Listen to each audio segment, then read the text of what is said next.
What up, you weirdos? Dave here, and I like knives. Today we have the Ontario Rat 1. This is a beast of a knife, at least by my standards. With Oz... There we go.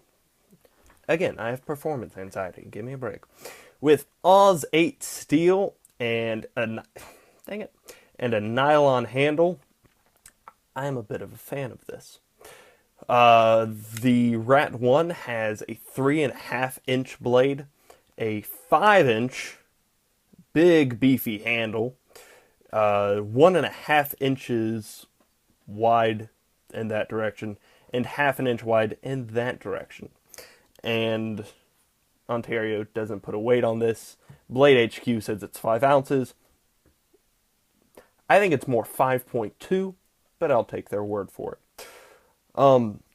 This blade has a full flat grind, which makes it an excellent slicer. This is probably my favorite apple knife that I have because I like cutting apples with knives. So that makes it an excellent slicer because that means that there is as little resistance as possible along the blade, and an excellently thick spine. It's not unhealthily thick like on the Zing, where the blade is much thicker than it is long. That ratio is way off, I believe. On this, that ratio seems solid. This has four position pocket clip, up, down, left, right, and I like it. It's decent, whatevs. The pocket is right there, so that much sticks out. And it's 5 inches long, so you're not going to be able to put all of this in your pocket anyway. So that's good, that's decent. Little bit of a trade secret. Benchmade, if you call them and ask for a new clip for their Contigo, that pocket clip works on Ontario knives. So you can get like a really good deep carry pocket clip for free, and they'll mail it to you. But shh, don't tell anyone else, because that's cheating the system. Liner lock is fine, but could absolutely be improved. The lock sticks out a little bit. I appreciate that. There's a little bit of jimping there that helps you feel for it. I appreciate that. But there's no kind of thumb ramp here, and I don't appreciate that.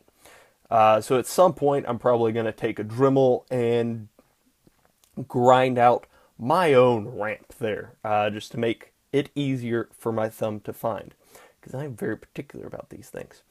Great flick opener. Whatever kind of ball bearings or washers or whatever this rides on, they do a good job of opening. If you get a powerful enough flick with your thumb, you don't even need a flick of your wrist. Rat 2 is, all of this is the exact same, but has a 2.5-inch blade. So that'll be legal in more places, unrecognizable in most places, not unrecognizable. Less scary in most places, like if you work in an office setting or whatever. So yeah, this is a great knife. Beautiful, perfectly simple blade. Just the straight little bit of a drop point there with the big belly, so you can stab into whatever and just slice through it. It's a very simple thing. It's a very easy thing. It's a very good thing. Jimping on the back of the blade is solid, allows you to choke up on it, get good traction, so this isn't going to slip out of your hand. I have found reviews on like EDC forums, I think, edcforums.com, I think is where I saw this one, where some guy was in the military and used the Rat 1 as a self-defense weapon. And that's possible because of this toil right here. That's not coming out of your hand. This makes for an excellent tool, and if necessary, self-defense tool. I hate it when people try to sell knives as it's so tactical. You can use it for self-defense. Yay. The person who wins a knife fight is the guy who bleeds out in the ambulance instead of the street.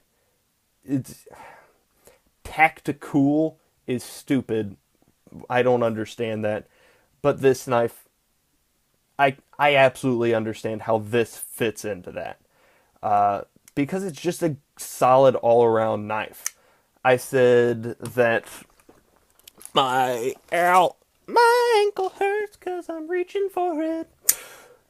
I said that my amplitude, 3.25, is absolutely my favorite gentleman's EDC. This is a little big for me to consider it an EDC, a true EDC knife, but this is absolutely my favorite work knife. So that's where I see it. This is a beater. This is meant. It's not a beater as in it's super cheap.